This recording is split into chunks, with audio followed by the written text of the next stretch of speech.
पहले तो बहुत बहुत मुबारकबाद उम्मीद से। थैंक यू जीत क्या होती है आपसे अच्छा कोई नहीं समझ सकता है शायद, क्योंकि एक सिलसिला एक चला आ रहा है जीत का, जिताने का भी सब कुछ। डांस प्लस की बात करें अभी, अब खतरों के खिलाड़ी। जी जी जी। तो क्या कहेंगे आप सीजन 9? 2019 बहुत ही अच्छा साबित हो रहा है सो फार। डांस प्लस जीता मेरी टीम से, चेतन सालों के। एंड खतरों के खिलाड़ी शूट हो चुका था लास्ट ईयर, पर उसका टेलीकास्ट अब तक चल रहा था। एंड टचवुड शो इतना अच्छा हो रहा था, मतलब उसकी रेटिंग्स रिकॉर्ड ब्रेकिंग थी। From the first episode till the finale इतने अच्छे रेटिंग्स कभी आए नहीं, और नंबर 1 शो रहा है खतरों के खिलाड़ी। तो एंड थ्रू आउट है ना, लोगों ने मुझे बहुत प्यार दिया खतरों के खिलाड़ी में। एंड फाइनली 2019 में मेरी दूसरी जीत खतरों के खिलाड़ी, बहुत अच्छा लग रहा है क्योंकि बहुत ही अलग फॉर्मेट है ये। यूजुअली एक सेट होता है ना, मतलब अगर आपको पसंद है दाल चावल, तो आप दाल चावल खाते आ रहे हो, आपको पता है आपकी माहिरी मतलब हो गई, मास्टरी हो चुकी है उसमें। सडनली आपको बोला पिज़्ज़ा खाओ या बनाओ, तो ये अर्जेंटीना में जाके हम लोग को अलग ही चीज़ें करनी थी। स्टंट कभी कोई ज़िंदगी में नहीं करता हम में से, we are not stunt man. तो बहुत ही रिफ्रेशिंग था, बहुत ही टायरिंग था, बहुत ही स्ट्रेसफुल था, पर मज़ा आया क्योंकि अलग था। बट एज अ डांसर वो एक फ्लेक्सिबिलिटी आ जाती है, तो शायद उसका आपको बेनिफिट प्लस पॉइंट मिला। यस, एज अ डांसर एक फ़ायदा होता है खतरों के खिलाड़ी में, ये है कि माइंड और बॉडी का कोऑर्डिनेशन जो है ना वो नेचुरली आ जाता है हमें, क्योंकि हमें आदत है जैसे 5 6 7 8 बोलो, हम लोग सीधा जोन में चले आके परफॉर्म कर लेते हैं। यहाँ पे भी ऐसा ही है कि रोहित सर बोलते हैं 3 2 1 एक्शन, और हमें एक जोन में जाना होता है। तो माइंड एंड बॉडी, माइंड सोचता है और बॉडी करता है, वो फास्ट होता है ट्रांजिशन डांसर्स का। इसलिए आई थिंक डांसर्स जब भी खतरों, हर एक सीजन में कोई ना कोई डांसिंग बैकग्राउंड से आया है खतरों के खिलाड़ी में। लास्ट ईयर भी शांतनु ने था एंड शांतनु जीता भी था, वो हेल्प करता है। बट एक फैक्टर है, उसके अलावा आई थिंक सबसे इंपॉर्टेंट चीज़ जो है, मेंटली जो सबसे ज़्यादा काम रह सकता है, फोकस कर सकता है, वही ये शो में आगे बढ़ सकता है। फर्स्ट डे और लास्ट डे फिनाले कैसे डिस्क्राइब करेंगे, अगर आप फर्स्ट डे और लास्ट डे को करें, जब ट्रॉफी आई और इस ट्रॉफी के लिए गए थे आप? फर्स्ट डे खतरों के खिलाड़ी का मुझे याद है नर्वसनेस ज़्यादा थी क्योंकि पहला स्टंट है, और लास्ट डे याद है नर्वसनेस और ज़्यादा थी क्योंकि लास्ट स्टंट है। फर्स्ट स्टंट में ज़्यादा प्रेशर नहीं था क्योंकि पहला स्टंट था, फिगर आउट कर रहे थे। धीरे धीरे वो प्रेशर बढ़ते गया। मतलब अगर सचिन तेंदुलकर या विराट कोहली ने पहले मैच में सेंचुरी मारा, दूसरे में सेंचुरी मारा, तो बार बार सेंचुरी मारना इंपॉर्टेंट था। अगर 0 में आउट हुआ तो मतलब 100 लोग बोलेंगे क्या कर रहे हैं। वही फीलिंग थी क्योंकि मेरे परफॉर्मेंसेज अच्छे होते जा रहे थे। एंड आई थिंक मुझे पहले ऐसा कभी हुआ नहीं कोई भी सीज़न में, पर मुझे सिर्फ एक ही बार फेयर फंदा मिला है, जो बहुत ही अच्छी बात है। एक स्टंट मैंने ऐसा किया जो हिस्ट्री था, 9 सीज़न में कोई भी इंसान वो स्टंट पूरा नहीं कर पाया, मैंने वो पूरा किया। तो ओवरऑल जो पूरा जर्नी बोलते हैं ना, स्टार्ट टू एंड, मेरे लिए बहुत ही मेमोरेबल था एंड लोगों को भी बहुत पसंद आया। लोग बहुत ही एक्चुअली मुझे बहुत प्यार दिया लोगों ने।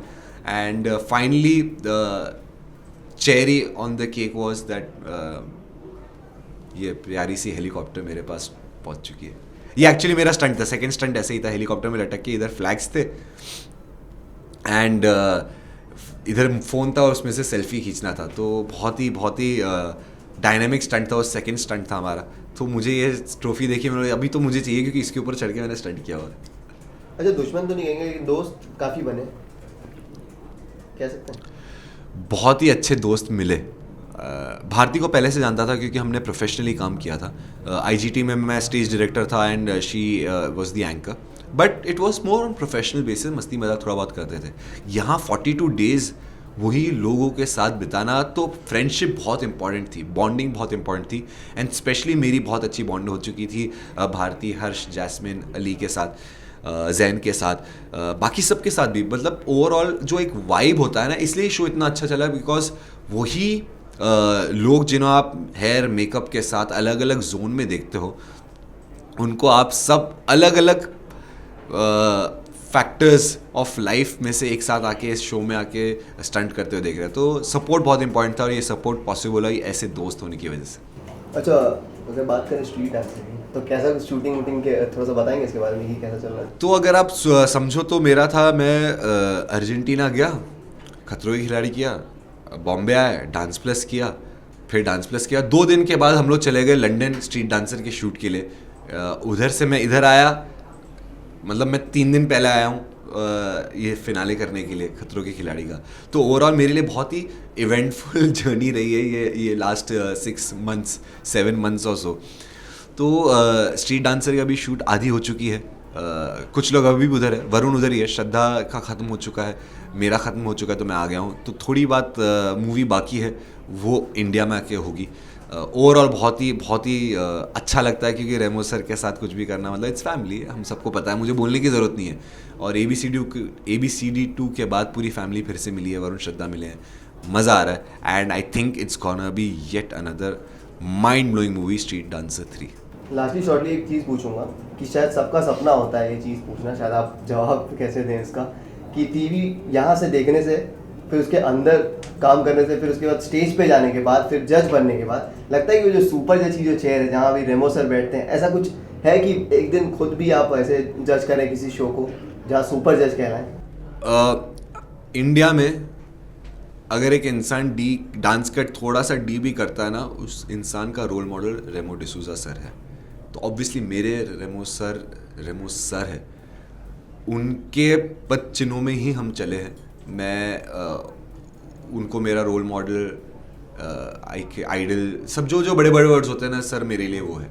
एंड जो सर ने किया है वैसा अगर मैं 50% भी कर पाऊँ तो नथिंग लाइक इट। बहुत अच्छी बात आपने कही कि अगर सुपर जज का कुर्सी मिले तो obviously, but right now I am focusing on each step as it comes. And if people think that मैं डिजर्व करता हूँ सुपर जज बनना, then I will be there. मैं सारे लोगों को यही कहना चाहता हूँ कि थैंक यू सो मच, आपने इतना सपोर्ट किया, चाहे वो डांस हो, चाहे वो स्टंट हो, चाहे वो एक्टिंग हो, चाहे वो डायरेक्शन हो, ऐसे ही करते रहिए। And I will keep entertaining guys, love you.